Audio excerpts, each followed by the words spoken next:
मंडळी नमस्कार. आजवर आपण ऐकलेलं आहे की अपयश ही यशाची पहिली पायरी आहे. मात्र अपयशानंतर खचून न जाता माणूस यशाचं कोणतं शिखर गाठू शकतो याचं एक उत्तम उदाहरण आज आपल्यासोबत चर्चेसाठी उपलब्ध आहे. आपण त्यांच्याकडून त्यांच्या ह्या संघर्षमय यशाची संपूर्ण कहाणी जाणून घेणार आहोत. कारण जी व्यक्ती आपल्यासोबत आहे त्या व्यक्तीने अपयशानंतर खचून न जाता चक्क जपान सारख्या देशामध्ये 2 कंपन्या सुरू केल्यात. अर्थातच आपल्या सोबत आहेत भारतीय उद्योजक डॉक्टर चैतन्य भंडारे सर. सर, मनपूर्वक मी वित्तम बातमीमध्ये तुमचं हार्दिक हार्दिक स्वागत करतो. नमस्कार. नमस्कार. जसं की मी सुरुवातीला म्हणालो की अपयश ही यशाची पहिली पायरी आहे. आपण आजवर अनेक वेळेला ऐकलेलं आहे की उद्योजक असतील काय किंवा खेळाडू असतील, हे कुठेतरी अपयशी होतात शिक्षण क्षेत्रामध्ये आणि नंतर ते दुसऱ्या क्षेत्रामध्ये जाऊन आपलं यश प्राप्त करतात, नावलौकिक मिळवतात. तुमच्याही बाबतीत काहीसं असंच आहे. तुम्ही देखील कुठेतरी अपयशी झाला होतात आणि नंतर मात्र तुम्ही जे शिखर गाठलं ते खरंच आदर्शवत आहे. आम्हाला ती संघर्षमय स्टोरी जाणून घ्यायला आवडेल की काय ते अपयश होतं आणि त्यानंतर कसं तुमचं जीवन पलटलं. तुम्ही जसं म्हणालात की अपयश ही यशाची पहिली पायरी आहे. मला वाटते माझ्या जीवनामध्ये सुद्धा मी अपयशचे सगळ्यात म्हणतात ना वाईटातलं वाईट अपयश जसं असते त्या गोष्टी मी अनुभवल्या आहेत. जर तुम्हाला ती स्टोरी सांगायची असेल तर नांदेड जिल्ह्यामध्ये धर्माबाद नावाचं शहर आहे. तर तिथं हुतात्मा पानसरे शाळा एक आहे. तर मी 1ली ते 10वी तिथपर्यंत तिथे शिकायला होतो. त्याच्यानंतर मग 11वी आणि 12वीला मी नांदेडला गेलो आणि जसं आपल्या मला वाटतं मराठवाड्यात, महाराष्ट्रात, भारतात सुद्धा प्रत्येक आई वडिलांना असं वाटतं की आपला मुलगा डॉक्टर व्हायला पाहिजे, इंजिनियर व्हायला पाहिजे, दुसरे चॉईसेस असतील. तर तसंही माझ्याही घरात तसंच होतं. पण दुर्दैवानं 12वीमध्ये हिंदी विषयामध्ये मी फेल झालो पहिल्यांदा. आणि मी जास्त काय अभ्यासच केला नव्हता. माझं सायन्स फील्ड असल्यामुळे, म्हणजे सायन्सवर जास्त फोकस असल्यामुळे हिंदी मागेच राहून गेली आणि त्याच्यामुळे जी अपेक्षा होती घरून इतकी जास्त होती की त्या फेल झाल्या. त्या शॉकमुळे मी शिक्षण सोडून देण्याचा निर्णय घेतला आणि असं वाटलं की काहीतरी दुसऱ्या फील्डमध्ये जायचं. आणि योगायोगानं आमच्या घरात तेव्हा एक मिनी ट्रक असायचा. तर मी सांगितलं माझ्या आईला, मी आता शिक्षण सोडून मला या क्षेत्रात उतरायचं आहे, कारण ऑलरेडी घरी आहे. तर त्या 2 वर्षामध्ये पहिल्या वर्षी 12वीला फेल झालो, दुसऱ्या वर्षी परीक्षा दिली नाही, तिसऱ्या वर्षी पुन्हा एक बहुतेक फिजिक्सचा पेपर होता. पण त्या दिवशी माझ्या त्या मिनी ट्रकला फार मोठं भाडं मिळाल्यामुळं मी ते भाडं चूज केलं रादर दॅन फिजिक्स. आणि मग तेव्हाही फेल झालो. मग त्याच्यानंतर माझ्या आईने एका दिवशी मला न सांगता ट्रकच विकून टाकला. आणि मग 12वीला मी जे आत्ताचं छत्रपती संभाजीनगर आहे तिथलं मिलिंद महाविद्यालय ते ॲडमिशन घेतलं. कारण माझ्या घरामध्ये आणि माझ्या जीवनात सुद्धा डॉक्टर बाबासाहेब आंबेडकर हे आमचे दैवत आहेत. त्यांनी स्थापन केलेल्या शाळेत, कॉलेजमध्ये जाऊन शिकायला पाहिजे असं सर्वांचं म्हणणं होतं, आईचं स्पेशल. तर मग तिथं आलो. मग तिथं मेहनत करून पास झालो आणि मग पुढं ती जर्नी सुरू झाली. म्हणजे जे अपयशाचा तो जो पिरियड होता तो मिलिंद कॉलेजमध्ये येऊन संपला. तुम्ही 2-3 वेळेला प्रयत्न केलेत आणि त्याच्यानंतर तुम्ही परीक्षा उत्तीर्ण झालात. मग त्याच्यानंतर थेट 12वी नंतर जपान सारख्या देशामध्ये तुम्ही गेलात. जपान सारख्या देशामध्ये जाऊन तुम्ही शिक्षण घेतलं, तुम्ही PhD त्या ठिकाणी पूर्ण केली. तो प्रवास कसा होता? कारण नॉर्मली आपण असं बघतो सर्वसामान्य घरामध्ये, नापास झाल्यानंतर पास झाल्यावर की कुठेतरी इथेच जवळपासच्या कॉलेजमध्ये शिक आणि पूर्ण कर आणि मग पुढचं नोकरी धंदा कर. पण तुम्ही थेट जपान निवडलं आणि जपानमध्ये जाऊन तुम्ही पुढचं शिक्षण घेतलं. ती जर्नी कशी होती? माझ्या जीवनामध्ये काही गोष्टी आपण प्रत्येक आपल्या म्हणतात ना घडणाऱ्या गोष्टींकडून शिकत असतो. हम्म. तर मी कधीच 12वी पास झाल्यानंतर जपानचा विचार कधी केला नव्हता. मी मॅरेथॉन रन करतो आता. हम्म. मॅरेथॉन असते 42.195 किलोमीटर.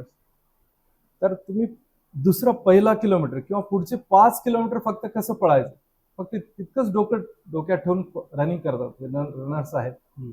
तसंच माझंही होतं. बीएससी मध्ये ऍडमिशन घेतलं तेव्हा फार काही पुढचं माहित नव्हतं. फक्त बीएससी फर्स्ट इयर कसं पास करायचं, सेकंड इयर कसं करायचं, थर्ड इयर कसं करायचं, हे जे एक एक स्टेज आहे ती फक्त व्यवस्थित करत गेलो. आणि ऑलरेडी अपयश इतकं झाल्यामुळं, आणि आमचे एक शिक्षक होते 10वी पर्यंत इंग्रजीचे, डी कुलकर्णी सर. हम्म.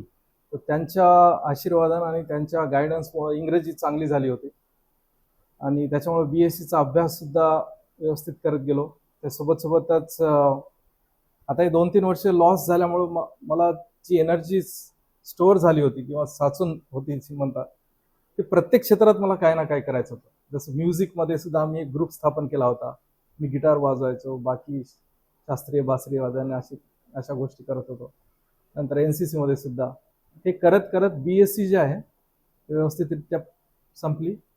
आणि त्याच्यानंतर MSc ला आपल्या भोपाळच्या बरकतुल्ला विद्यापीठामध्ये MFSC असा एक सब्जेक्ट आहे. हम्म. बीएससी मध्ये फिशरीज घेतलं होतं. नंतर मास्टर ऑफ फिशरीज सायन्स, मग तिथं ऍडमिशन घेतलं. तिथं 20 मुलांची निवड होते दरवर्षी. मग ते झाल्यानंतर आपल्याच मराठवाड्याचे एक प्रसिद्ध असे संशोधक आहेत डॉक्टर बबन इंगोले. तर ते गोव्याच्या नॅशनल इन्स्टिट्यूट ऑफ ओशनोग्राफी, एक CSIR इन्स्टिट्यूट आहे, तिथं ते शास्त्रज्ञ होते त्या काळात. तर त्यांच्या मार्गदर्शनाखाली त्यांच्या लॅबमध्ये जवळपास 3 वर्ष मी रिसर्च स्कॉलर होतो MSc झाल्यानंतर. आणि मग त्याच्यानंतर जपानची एक स्कॉलरशिप असते MEXT, हा. MEXT, ती department of education government of जपानची असते. दरवर्षी त्या काळामध्ये प्रत्येक विषयाचे 3 विद्यार्थी निवडायचे भारतातून. तर 4-5 महिने प्रोसेस चालते ती सिलेक्शन प्रोसेस. मग त्याच्यामध्ये निवड झाली PhD साठी. मग जपानच्या क्योतो विद्यापीठामध्ये मला प्रवेश मिळाला PhDचा.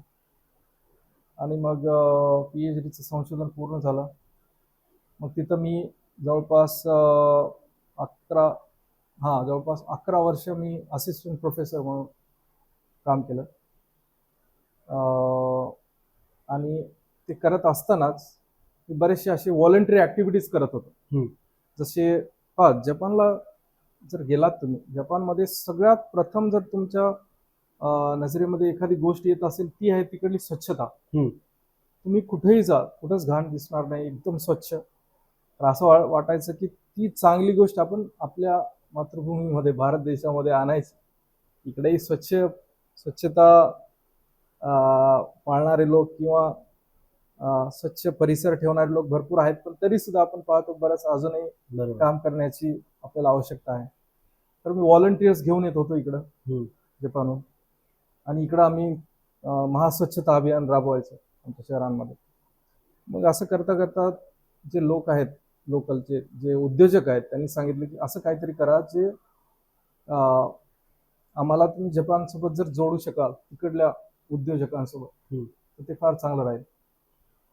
ते करण्यासाठी मग 2015ला एक कंपनी स्थापन केली. आणि त्याच्यानंतर 2019ला पुन्हा एक रिसर्च लॅब काढण्यासाठी दुसरी कंपनी स्थापन केली. आणि आता माझी जी ही आहे कंपनी आहे ती जपान आणि भारतातले उद्योजकांना जोडणारी कंपनी तर आहेच, पण मटेरियल सायन्समध्ये आहे. मॅग्नेट मॅन्युफॅक्चरिंग आहे, रेअर अर्थ मॅग्नेट मॅन्युफॅक्चरिंग. त्याच्यामध्ये मी चीफ कन्सल्टंट होतो आता. आणि त्याच्यानंतर पण माझं जे संशोधन आहे ते मरीन फिशरीज आहे, समुद्र विज्ञान किंवा समुद्रात जे मासे आहेत त्यांच्यावर. तर अशा वेगवेगळ्या फ्रंट्सवर काम सुरू आहेत. पण जपान सारख्या देशामध्ये जाऊन आपण त्या ठिकाणी कंपनी चालू करावी, हे खूप मोठं त्याच्यासाठी मेहनत पाहिजे, स्वप्न पाहिजे आणि जिद्द पाहिजे. कारण अनोळखी देश आहे. स्वप्न कितीही मोठी असली तरी त्या ठिकाणी जाऊन ते सत्यात स्वप्न आपल्याला आणायचं आहे. कोणते कोणते अनुभव त्या ठिकाणी आले किंवा काही अडचणी आल्या त्यावर तुम्ही मात कशी दिली?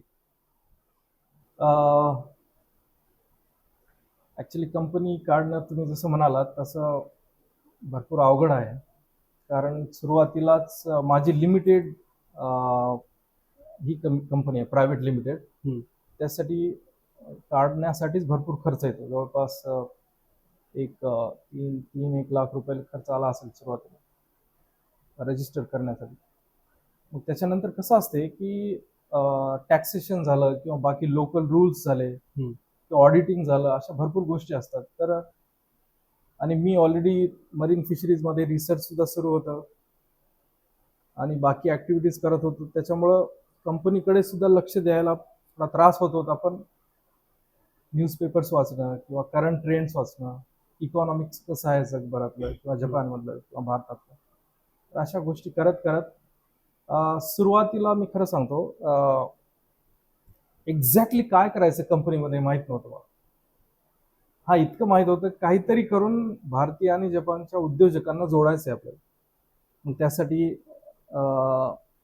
उद्योजकांची एक टीम भारतातून जपानमधून भारतात घेऊन जाणं, तिथं असे कॉन्फरन्सेस आयोजित करणं, अशा गोष्टी करत होतो. पण एक डायरेक्शन नव्हतं व्यवस्थित. हं. तुम्ही जसं म्हणालात की कोणत्या अडचणी आल्या, सगळ्यात मोठी अडचण हेच होती की नेमकं करायचंय काय आपल्याला. बरोबर. तर मला वाटते संधी शोधत राहणं हे सगळ्यात महत्वाची गोष्ट आहे. हं. तर मी सुद्धा संधी शोधत होतो. ती पहिली संधी आली 2018ला, जेव्हा जपानमध्ये जे वर्किंग पॉप्युलेशन आहे ती फार कमी झाली होती. आताही कमी होत चालली हं. आणि भारताची पॉप्युलेशन जास्त आहे. बरोबर. तर त्या दोघांना जोडता येईल का म्हणून मी जे रिक्रुटमेंट एजन्सीचं एक लायसन्स मिळवलं तिथल्या लेबर मिनिस्ट्रीकडून. हं. आणि भारतीय इंजिनियर्सला मग तिथे जॉब देत होतो मी, त्यांसाठी रिक्रूट करत होतो. पण खरी संधी आली 2019ला, जेव्हा भारतामध्ये तुम्हाला माहित असेल आता रेअर अर्थ मॅग्नेट्स जे आहेत, हं. तर तो सगळ्यात मोठा प्रश्न आहे भारतामध्ये, रेअर अर्थ मेटल्स जे आहेत. तर माझ्या युनिव्हर्सिटीचे एक प्रोफेसर आहेत, प्रोफेसर मासातो सागावा. तर नोबेल प्राईजसाठी ते 2-3 वेळेस नॉमिनेट झालेले आहेत आतापर्यंत. यावर्षी भरपूर जवळ होते. तर त्यांच्यासोबत म्हणजे एक मोठा प्रोजेक्ट केला आम्ही. तर मी त्यांच्या कंपनीचा आणि त्यांच्या टेक्नॉलॉजीचा भारतासाठी ऑफिशियल त्यांचा रिप्रेझेंटेटिव्ह आहे. ओके. तर माझी फील्ड आहे मरीन फिशरीज, पण तरी सुद्धा मी त्या मरीन फिशरीजमध्येच लिमिटेड राहिलो नाही. मी माझे डोअर्स ओपन ठेवले होते. तर आता मॅग्नेटसाठी भारतामध्ये जेव्हाही रेअर अर्थ मॅग्नेट्सची टेक्नॉलॉजी म्हणा किंवा इंडस्ट्रीज एस्टॅब्लिश होईल, आता प्रोसेस सुरू आहेत काही, तेव्हा मी तिथं असतो. तर मला वाटते फक्त एकाच गोष्टीकडे लक्ष केंद्रित न करता संधी आपण शोधत राहिली पाहिजे उद्योजक म्हणून. तर ही सगळ्यात महत्वाची गोष्ट आहे. आणि भरपूर अडचणी आल्या स्पेशली कोविडमध्ये. कारण कोविडमध्येच आम्ही काय केलं होतं, जस्ट कोविडच्या अगोदर एक मी आणि माझा एक दुसरा एक जॅपनीज बिझनेस पार्टनर आहे, आम्ही एक 25 अशा रूम्सचा गेस्ट हाऊस सुरू केला होता. स्टाफ ठेवले होते, पण ताबडतोब भरपूर इन्व्हेस्टमेंट केली होती, पण ताबडतोब कोविड आला. तर ते सुद्धा बंद पडलं. पण आम्ही त्याचा एक कसा वापर करता येईल असा आम्ही विचार करत राहिलो. आणि समोर येणाऱ्या जे काही प्रश्न आहेत, अडचणी आहेत, त्याच्यावर कसा मात करायचा, आतापर्यंत ते सुरूच आहे. मला वाटते भविष्यात ते सुरूच राहणार आहे. तुम्ही sir Indian chamber of commerce जपानचे सेक्रेटरी आहात आणि म्हणून तुम्ही कार्य करताय. कशा पद्धतीने कार्य चालतं आणि कशा पद्धतीने भारतामधले जे उद्योजक आहेत त्यांना संधी त्या ठिकाणी मिळते? ओके. आमचं जे Indian chamber of commerce Japan ICC जे म्हणतात त्याला, 1937ला स्थापन झालेलं आहे. आणि प्रमुख त्याचं काम हेच आहे की भारत आणि जपानमधले जे उद्योग आहेत त्यांना जोडणे. आणि जे जपान देशामध्ये जे भारतीय उद्योजक आहे, आपले भारतीय मूळ वंशाचे जे उद्योजक आहेत किंवा कंपनीज आहेत, त्यांना कशा फॅसिलिटीज आपण प्रोव्हाइड करू शकतो. तर आम्ही दर महिन्याला इव्हेंट्स घेत असतो. आणि जे डेलिगेशन्स येतात भारतातून, इवन मिनिस्ट्रीज येतात, नंतर बिझनेस चेंबर्सचे डेलिगेशन येतात, हे सर्व असं या सगळ्यांना आम्ही तिथं रिसीव करून आपले जे लोकल इंडियन कम्युनिटी आहे किंवा इंडियन उद्योजक आहेत त्यांच्यासोबत जोडणे, किंवा जे जापनीज कंपनीज आहेत जपानमधल्या त्यांना सुद्धा भारतातून आलेल्या त्या डेलिगेशन सोबत जोडणे, त्यांचे बिझनेस कनेक्ट करून देणे, अशा गोष्टी करत असतो. आणि छोटे मोठे जे काही प्रश्न आहेत आमच्या मेंबर्सचे ते आम्ही सॉल्व्ह करण्याचा प्रयत्न करत असतो. आणि ICCJच्या 1937 पासूनच्या इतिहासात मी सर्वात यंगेस्ट सेक्रेटरी आहे. वा. तर काम सुरू आहे. आणि याच्यानंतर सुद्धा आम्ही कॉन्सुलेट जे आहे, कॉन्सुलेट जनरल ऑफ इंडिया आणि इंडियन एम्बॅसी यांच्या सोबत काम करत असतो. जसं की मंडळी आपण पाहिलेलं आहे की सर फक्त उद्योग क्षेत्रातच एवढं भरीव काम करतायत, पण ते फक्त उद्योग क्षेत्रापुरतं मर्यादित नाही आहेत, ते क्रीडा क्षेत्राकडे देखील तेवढेच कटाक्षाने काम करत आहेत. आणि याचं उत्तम उदाहरण म्हणजे सरांची टोक्यो ऑलिम्पिक 2020 मध्ये जी ऑलिम्पिक झाली त्यासाठी भारतीय जे पथक टोक्योमध्ये गेलं होतं त्या पथकाचे मुख्य समन्वयक म्हणून नेमणूक झाली होती. सर, मला हा प्रश्न तुम्हाला विचारायला आवडेल की तो अनुभव कसा होता की भारतीय संघ जपानमध्ये येतो, भारताचं संपूर्ण पथक जपानमध्ये येतं आणि त्याच्या संपूर्ण पथकाचा समन्वय करण्याची जबाबदारी तुमच्यावर असते, तो एक अनुभव कसा होता? जेव्हा टोकियो 2020 अनाऊन्स झालं, म्हणजे जेव्हा असं अनाऊन्स झालं की 2020चं ऑलिम्पिक आहे ते जपानमध्ये होणार आहे, टोकियोमध्ये, तेव्हाच मी ठरवलं होतं की मला काहीतरी करायचं आहे याच्यामध्ये. आणि माझी जापनीज भाषासुद्धा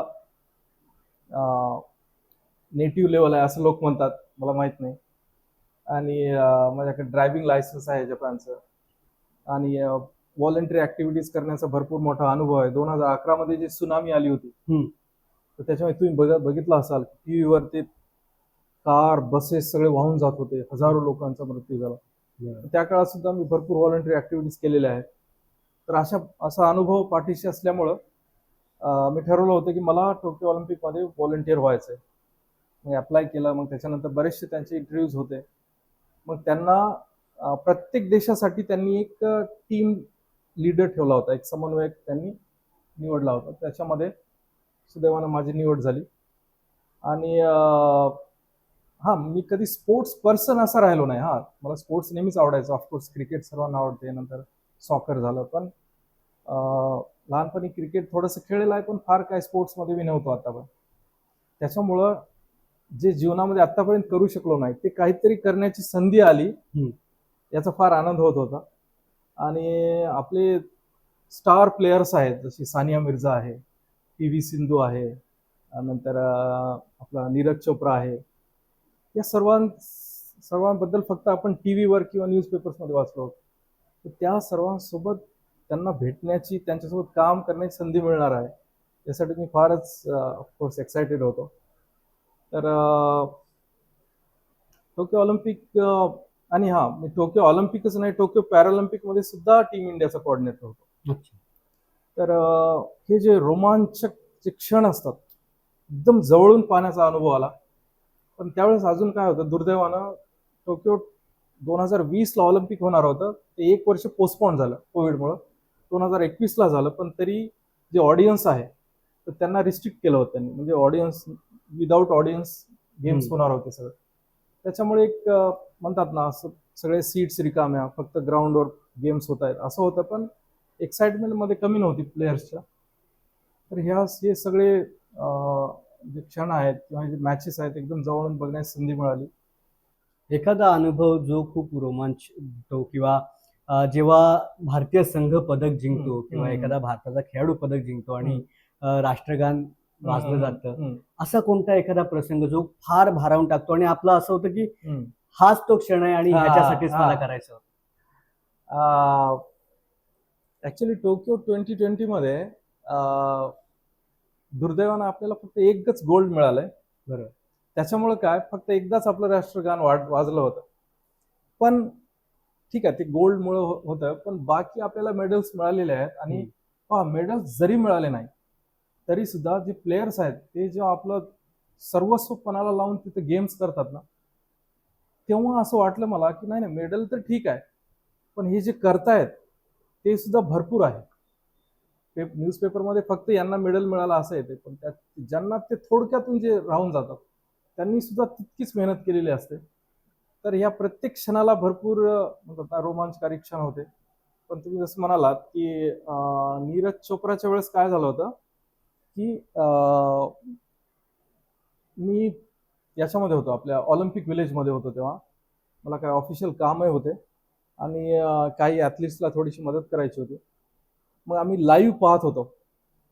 तर तुम्हाला माहित आहे तो पाकिस्तानचा जो काय परवेज ना, त्याचा जो कॉम्पिटिटर आहे, परवेजच बहुतेक. तर त्यांच्यामध्ये कॉम्पिटिशन होतं फार, आणि एक दुसरा एक होता युरोपियन. तर नीरज चोप्राने जेव्हा 88 मीटर्स डिस्टन्सवर जेव्हा त्यानं भाला फेकला, तेव्हा अचानक हातातलं काम सोडून दिलं आम्ही सर्वांनी ऑफिसमध्ये. आम्ही पाहत राहिलो की अरे, चान्सेस आहेत आता. तर मग जसं त्याचं फायनल होणार होतं, म्हणजे फायनल थ्रो होणार होता, तेव्हा ऑलमोस्ट कळालं होतं की याला गोल्ड मिळेल. तेव्हा माझ्याकडे कार होती ऑफिशियल एक. तेव्हा जे तिथून पळत सुटलो मी, मी आणि अजून एक आपले एक ॲथलीट, एक ऑफिशियल होता एक. आम्ही दोघं पळत सुटलो माझ्या कारकडे आणि कंटिन्युअस आम्ही ऑनलाईन पाहत होतो. आणि कार तिथं लावली याच्यामध्ये, स्टेडियममध्ये, मेन स्टेडियममध्ये होता इव्हेंट. पळत सुटलो, पण तोपर्यंत जो आहे भाला फेकला होता त्या. पण इतकं फक्त हात जेव्हा असं बघितलं, असं वर केलं, ते पाहायला मिळालं दुरून. आणि ऑफकोर्स तो एक फार मोठा म्हणतात ना इमोशनल क्षण होता, कारण आपलं आतापर्यंत गोल्ड मिळालं नव्हतं. आणि मग जेव्हा नीरज जवळ आला तेव्हा मी ऑफकोर्स मी त्याला हाक केलं. पण त्याच्या अगोदर आम्ही वाट पाहत होतो बाहेर. पण ऑलिम्पिकमध्ये कसं असते, ज्यांना गोल्ड मिळालं ना त्यांना ताबडतोब डोपिंग टेस्टसाठी घेऊन जातात. मग तिथले तिथूनच. आणि मग त्याची ब्लड टेस्ट ते केली होती त्यांनी. मग ते इथं हे लावून होतं, त्याला टेप लावून होती. मग आला, मग हाक केलो आम्ही एकमेकांना. भैया वो थोड़ा आपका जावलिन दिखाइए मुझे. अरे दी ना, लय जी ना भैया. मग ते जावलिन मध्ये ते हातात धरून फोटो काढले चांगला एक. तर मग त्याच्यानंतर रात्री आम्ही एक छोटीशी पार्टी केली होती आमच्या टीम इंडियाच्या ऑफिसमध्ये. आम्ही सर्व सजावट ती करून मग जेव्हा तो आला मेडल घालूनच, तेव्हा त्याच्या बाजूला उभा होतो. माझे ते फेसबुकवर ते बरेच टाकलेत फोटो. मग मला ते हात लावायची भीती वाटत होती त्याच्या मेडलला, एकदम असं गळ्यामध्ये. तर मी असं जरा असं टच करत होतो. तो काय म्हणे, भैया आप पकडिए ना हात में, कोई बात नहीं. मला नाही नाही, गोल्ड काय, अरे भैया पकडिए आप, कोई बात. मग तेव्हा हातात मेडल धरून, भरपूर वजन आहे माहिती आहे त्या मेडल. तर अशा बऱ्याचशा आठवणी आहेत. पी.व्ही. सिंधू सुद्धा आम्ही आत्ताही टचमध्ये आहोत. आणि हा बाकी सानिया मिर्झा झालं. सानिया मिर्झा ऑफकोर्स अगोदरपासूनच इतकी सुंदर आहे आणि इतकी प्रसिद्ध ॲथलीट. एकदा मला तिचा फोन आला सुरुवातीला, म्हणे फोन उचलला मी. ते म्हणे एक्सक्यूज मी, चैतन्य सर आहे क्या? हाँ बोल रहा हूँ. पण मला कळालं होतं तिचं जवळपास. म्हणे आप कौन बोल रहे हैं? मैं सानिया बोल रही हूँ. मेरे रूम की है आपके पास? अच्छा, हीच सानिया मिर्झा आहे का? इतकं म्हणजे तिला आम्ही टीव्हीवर बघितलेलं आहे, न्यूजपेपर. ते असे जवळपास सर्वच ॲथलीट बद्दल होत.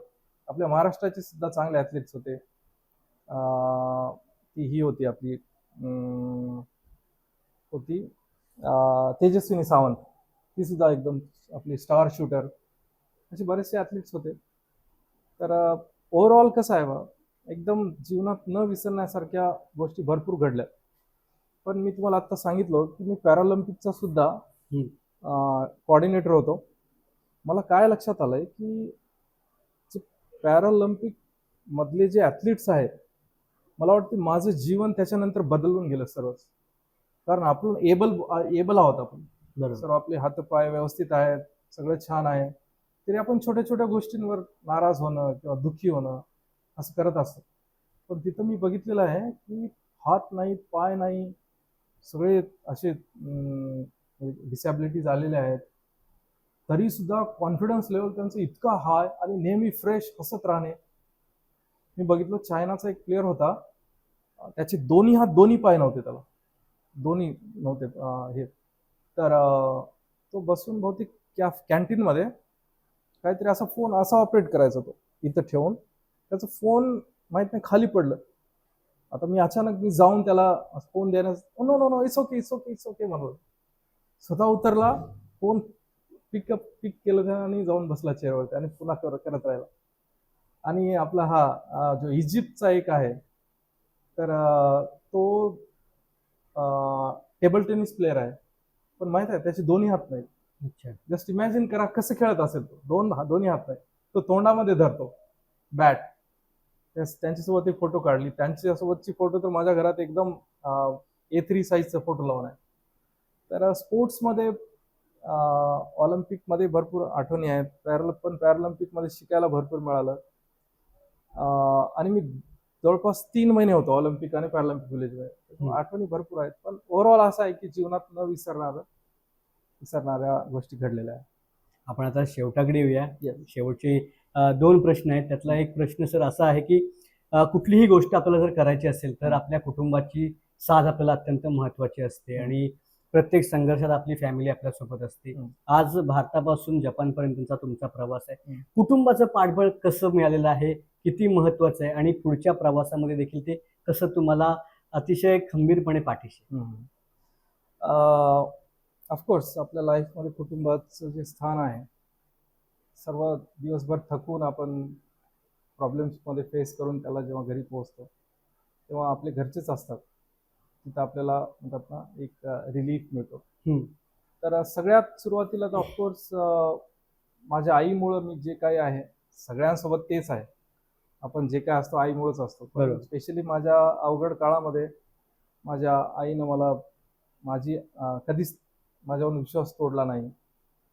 आणि मला वाटते आज जे काय आहे मी ते तिच्यामुळं आहे. त्याच्यामुळे माझ्या कंपनीचं नाव सुद्धा जे आहे ते IJAAI आहे, म्हणजे आई आहे. ते 2010ला माझ्या आईचा मृत्यू झाला होता, तर तिच्या आठवणीत मी काढलेली कंपनी आहे. जेव्हाही काढणार होतो तेव्हा हेच काढणार होतो. तर मला वाटते कुटुंबाची साथ आणि जरी अपयश आलं तरी त्याला हरून न जाता प्रयत्न करत राहणे, स्वतःवर विश्वास ठेवणे आणि कुटुंबांनी सुद्धा आपल्या पाल्यांवर विश्वास ठेवणे, त्यांना मानसिक आधार देणे हे फार आवश्यक आहे. तर मला वाटते जे त्यांचे पाल्य आहेत, मुलं मुली जे आहेत, भरपूर काय करू शकतात त्यांच्या जीवनात असं मला वाटतं. शेवटचा प्रश्न आहे सर. आपण बघतो की असं म्हटलं जातं की मराठी तरुणांनी उद्योग क्षेत्रापेक्षा नोकरी करावी, वेळच्या वेळी पगार कमवावा, पैसे कमावे. पण तुम्ही स्वतः जपानसारख्या देशांमध्ये स्वतःचा उद्योग करताय, तुम्ही 2 कंपन्या तुमच्या आहेत. जे तरुण या उद्योग क्षेत्राकडे येऊ पाहत आहेत त्यांना तुम्ही काय मार्गदर्शन कराल, काय सांगाल? मी the Indian chamber of commerce जपानचा सेक्रेटरी सुद्धा आहे. त्याच्यामुळं तुमच्या प्रश्नावर जर उत्तर द्यायचं असेल तर मला असं वाटते युवकांनी उद्योजक होण्याकडे जास्त भर द्यायला पाहिजे. कारण या जगामध्ये भरपूर असे सेक्टर्स आहेत जे अजून अनडिस्कवर्ड आहेत. अनडिस्कवर्ड म्हणण्यापेक्षा त्याच्यामध्ये पोटेन्शियल भरपूर आहे त्या क्षेत्रांमध्ये करण्यासाठी. आणि तुम्हाला जर फार जास्त प्रगती करायची असेल आर्थिक फायनान्शियली सुद्धा, उद्योजक होणं महत्वाचं आहे. हा, नोकरी करून तुम्ही बऱ्याचशा गोष्टी करू शकता, पण एक लिमिट आहे त्याला. हा, हे सुद्धा मान्य केलं पाहिजे की सर्वांना उद्योजक होता येत नाही. आपण प्रयत्न करण्यात काहीच हरकत नाही. आणि मी महाराष्ट्रीयन तरुणांना सुद्धा हे सांगेल की महाराष्ट्रामध्ये जे इंडस्ट्री सेक्टर आहे त्याच्यामध्ये भरपूर ऑपॉर्च्युनिटीज आहेत. आणि स्पेशली आता सेमी कंडक्टर्स झाले किंवा जे इलेक्ट्रिक व्हेकलच्या इंडस्ट्रीज भरपूर येत आहेत. मग ती इंडस्ट्री आली म्हणजे त्यांना लागणारे वेंडर्स येतात. त्यांना लागणारे वेंडर्स जेव्हा येतात तेव्हा छोटे छोटे पार्ट्स बनवणारे उद्योजक सुद्धा तिथं त्यांची आवश्यकता भासत असते. तर प्रत्येक युवकांनी, तरुणांनी त्याच्या आजूबाजूला असा कोणता क्षेत्र आहे का ज्याच्यामध्ये आवश्यकता आहे आपल्या उद्योजक होण्याची, असं क्षेत्र त्यांनी शोधत राहायला पाहिजे. आणि मला काय वाटते की बऱ्याच युवकांना व्हायचे आहे उद्योजक, पण त्यांना माहिती नाही. त्याच्यामुळे त्यांनी भारत सरकारची जी वेबसाईट आहे किंवा आपल्या महाराष्ट्र शासनाची जी वेबसाईट आहे त्याच्यामध्ये भरपूर अशा जे सबसिडीज आहेत इंडस्ट्रीज आहेत त्याची लिस्ट आहे. बरोबर.